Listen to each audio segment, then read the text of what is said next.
Hello everyone, I'm Mihoko. This video is a Shin Kokinshu Part Two.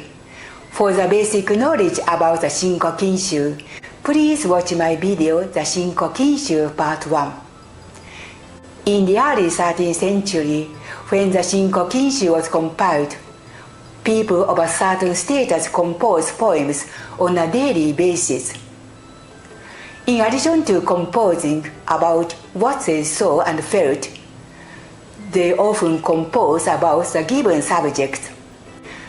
They are also inspired by ancient poems and stories. The Tale of Genji in particular was a necessary education for the people of that time. I present two poems as one example. One of the greatest poets in the Shin Kokinshu is Prince Saigyo. His way of life and poetry had a profound influence on many later poets. The two great haiku masters, Basho and Busson, went to the spot Saigyo had visited and composed haiku there. You'll appreciate 13 poems and 2 haiku. I hope you'll enjoy it. In the early 13th century, Emperor Go-Toba selected the 5 poets to compile the Shin Kokinshu. At the center of this project were Emperor Go-Toba and Fujiwara Teika. At that time, Fujiwara Shunzei, the father of Teika, had already established a prestigious poetry school, and many of his students, including his son, had their poems selected for the Shin Kokinshu. The first 3 poems are related to cherry blossoms. The most popular flower in Japan is a cherry blossom. Cherry blossom viewing, hanami in Japanese, is an enjoyable annual event for Japanese people to sense the arrival of spring.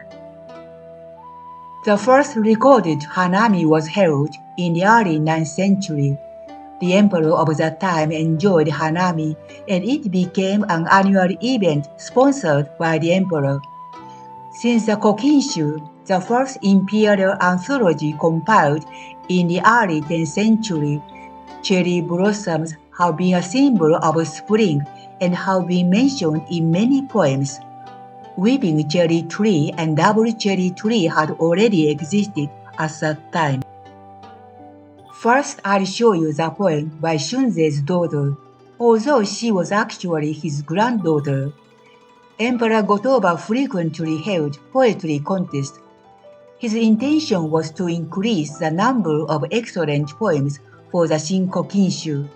Shunzei's daughter was a regular participant in major poetry contests. The poems of the 2 poets were paired, and their superiority was determined by the judges. On the subject of spring, Shunzei's daughter composed the following poem. 風通う寝覚めの袖の花の葉に香る枕の春の夜の夢 Woke up to sense a breeze with a scent on my sleeves, fragrance of cherry flowers remaining on my pillow, remembering a spring night's dream. Woke up to sense a breeze with a scent on my sleeves, fragrance of cherry flowers remaining on my pillow, remembering a spring night's dream. In aristocratic times, nobles composed poems on a daily basis. They often sent poems to each other to express their feelings. The basis of a response poem is to borrow the central words and content of the sender's poem and respond from a different viewpoint. Although response poems often appear to be opposing or sarcastic about the other person's poem, the intention is not to damage the relationship with the other person, but on the contrary, to further deepen the relationship with the sender of the poem. I'll show you one example. The sender of the poem is Princess Shokushi. She was the daughter of an emperor. In her teens, Her father appointed her to serve the gods of the prestigious shrines of Kyoto. She remained unmarried all her life and became a nun in her later years. She learned poetry from Shunzei. One spring, Princess Shokushi sent a branch of double cherry blossoms in the garden to Prince Koreakira. Prince Koreakira was her nephew and the half-brother of Emperor Gotoba. When his chances of succession to the throne were gone, he became a monk. Princess Shokushi attached a poem to a branch of flowers. 八重に追う軒場の桜移ろいぬ風より先に問う人もがな The double cherry tree in full bloom by the eaves, now fading in color. I'm waiting for someone to come before the wind scatters the flowers. The double cherry tree in full bloom by the eaves, now fading in color. I'm waiting for someone to come before the wind scatters the flowers. Response poem by Prince Koreakira. 辛きかな、移ろうまでに八重桜、とえとも岩で、すぐる心は。It's heartless of you, not inviting me earlier, but spending your days without minding double cherry flowers that are fading away. It's heartless of you, not inviting me earlier, but spending your days without minding double cherry flowers that are fading away. Next is a poem by Prince Jyakuren. Jyakuren was a nephew of Shunzei. He was so talented in poetry that Shunzei adopted him as his successor when Jyakuren was 12 years old. After Teika was born to Shunzei, Jyakuren saw the potential for poetry in Teika and declined to remain as Shunzei's adopted son. He became a priest in his 30s. He composed a poem expressing his regret for the passing spring. 暮れてゆく春の港は知らねども、霞に映る宇治の芝船。I never know where spring is going away. Could be down the Uji River, leading deep into the haze, where a bush boat is vanishing too. I never know where spring is going away. Could be down the Uji River, leading deep into the haze, where a bush boat is vanishing too. The next is by Prince Jien. Jien was born into a noble family, but his parents died when he was very young. With the help of an influential half-brother, he devoted himself to Buddhist practice and became the head of a large Buddhist sect. He was an excellent poet, and Shin Kokinshu contains 92 of his poems, the second highest number after Prince Saigyo. Given the subject of snow, he composed a humorous poem. 庭の雪に我が後つけて入れ鶴を問われにけりと人や見るらん My traces of outing left in the snow garden might look like footprints left by someone else as traces of visiting. My traces of outing left in the snow garden might look like footprints left by someone else as traces of visiting. 1 century after the Kokinshu was compiled, the early 10th century, Japanese national culture flourished, centering around the imperial court. In particular, the ladies who served the empresses were active and produced excellent poems, stories, and essays. The next poem was composed by Fujiwara no Shoshi, who had many excellent court ladies in her service. She was the empress of Emperor Ichijo. Emperors and aristocrats had several wives in addition to their official wife at that time.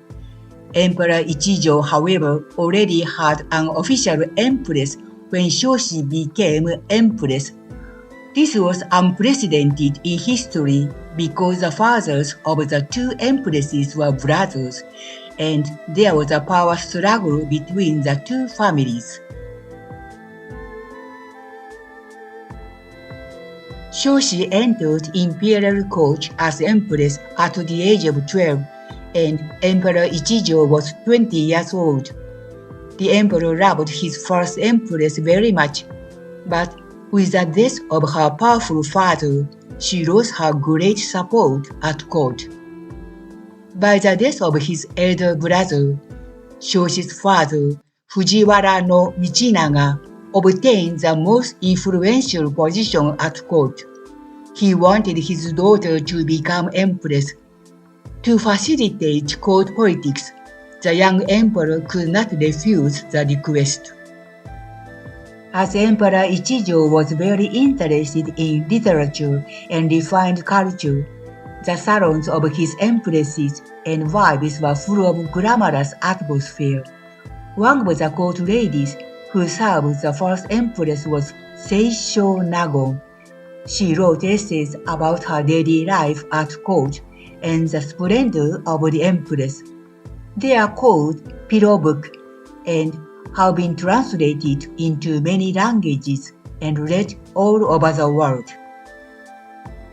Shoshi's father, Michinaga, gathered talented court ladies and worked hard to make his daughter's salon as attractive as possible. Among them was Murasaki Shikibu. She wrote The Tale of Genji, a long story depicting the love affairs of a beautiful nobleman. Her story was very much inspired by her own experiences and the people she had met in court, including Michinaga. 1 year after Shoshi became empress, the first empress passed away shortly after giving birth to her third child at the age of 25. Shoshi became Emperor Ichijo's only legal wife and later gave birth to 2 boys. Both her sons later became emperors, and her father Michinaga's power reached its height. Emperor Ichijo was physically weak in nature and passed away at the age of 31. In her grief, Shoshi composed a poem. 会うことも今は泣き寝の夢やらで、いつかは君をまたは見るべき。I've seen you in my dreams after crying myself to sleep. I know it doesn't happen in reality, but I wonder if it will ever come true and meet you again, my dear. I've seen you in my dreams after crying myself to sleep. I know it doesn't happen in reality, but I wonder if it will ever come true and meet you again, my dear. At that time, Shin Kokinshu was compiled various techniques for creating poems in vogue. One technique was to create new type of poems by borrowing 1 or 2 phrases from older works. In particular, poems from the Tale of Genji were often used. The Tale of Genji contains 795 poems, and 221 of them were composed by the hero. All of these poems had a profound influence on later generations of poets. One of them was Kujo Yoshitsune. Kujo Yoshitsune was born into a high-ranking aristocratic family. His father and Prince Jien were half-brothers, and Jien was his uncle. He learned poetry from Shunzei, organized poetry gatherings, and became a patron of new-style poets such as Teika.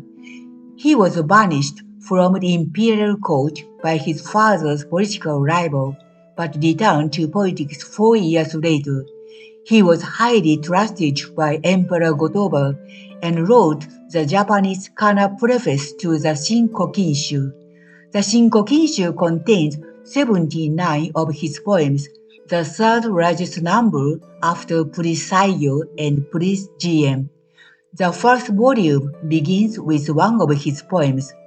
He died suddenly at the age of 38 while sleeping at night. The cause of death is unknown. Inspired by a poem from the Tale of Genji, Yoshitsune composed the poem.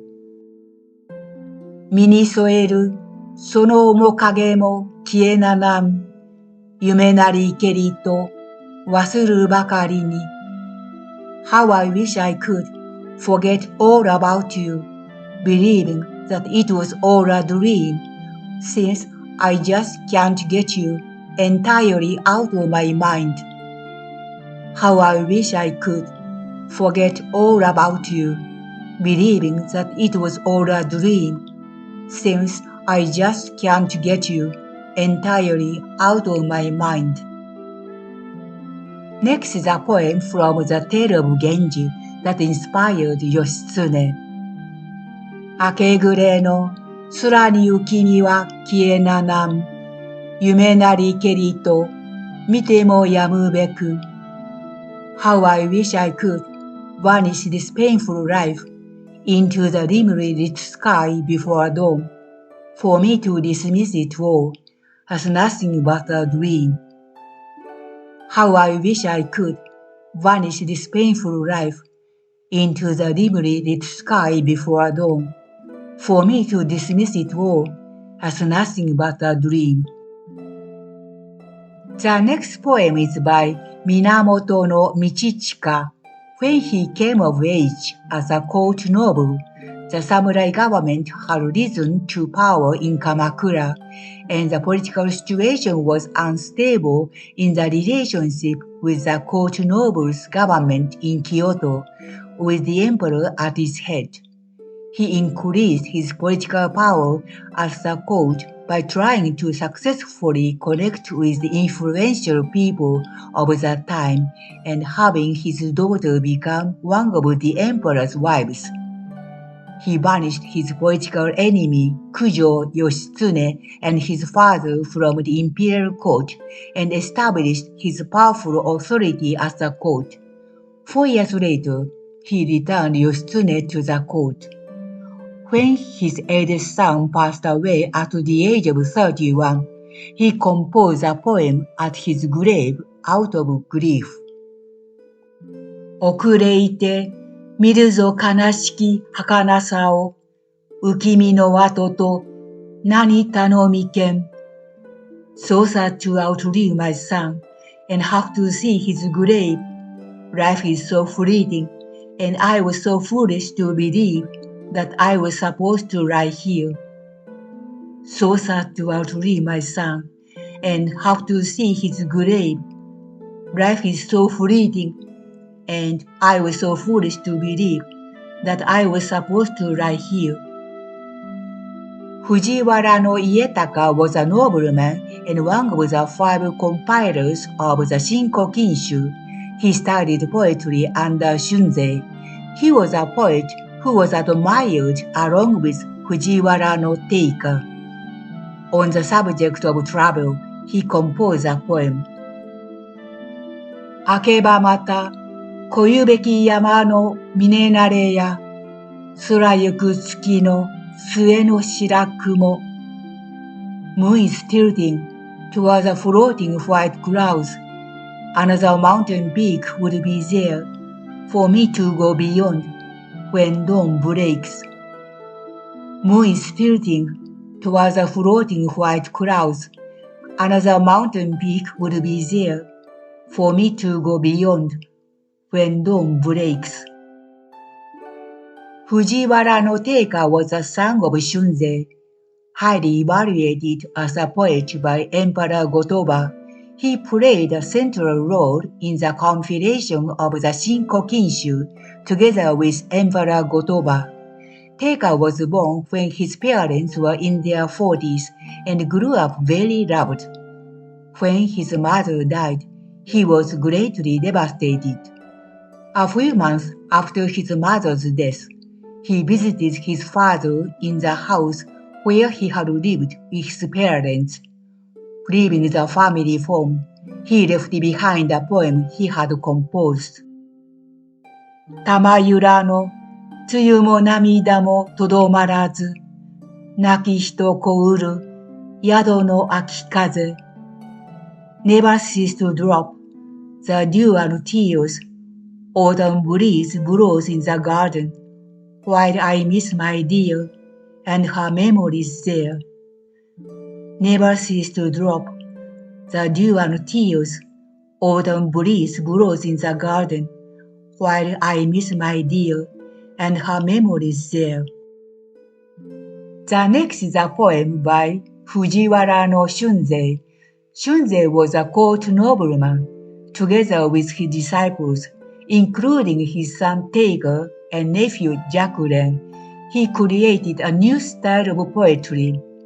Having gained the tremendous trust and support of the Emperor Go-Toba, he was the leader of the poetry circles of that time.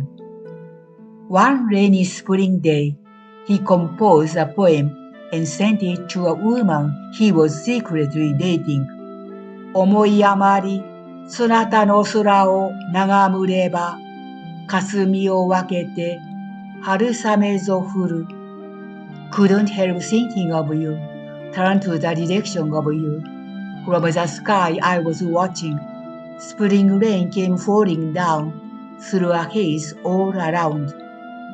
Couldn't help thinking of you, turned to the direction of you. From the sky I was watching. Spring rain came falling down through a haze all around. Prince Saigyo has the largest number of poems in the Shin Kokinshu with 94 poems. By the time the Shin Kokinshu was compiled, he was already known and highly regarded as a wandering poet monk.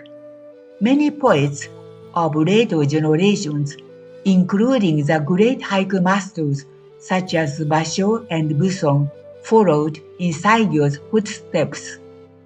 There are places that Saigyo visited, composed poems, and became famous spots for poetry. One of these spots is a willow tree in Tochigi Prefecture. When Saigyo was traveling to the northern part of Japan in summer, he came across this place. There was a willow tree on the bank of a clear stream. He intended to rest for a while in the shade of a willow tree, but he was so comfortable that he stayed there for a long time. This is a poem about such a small incident on a trip.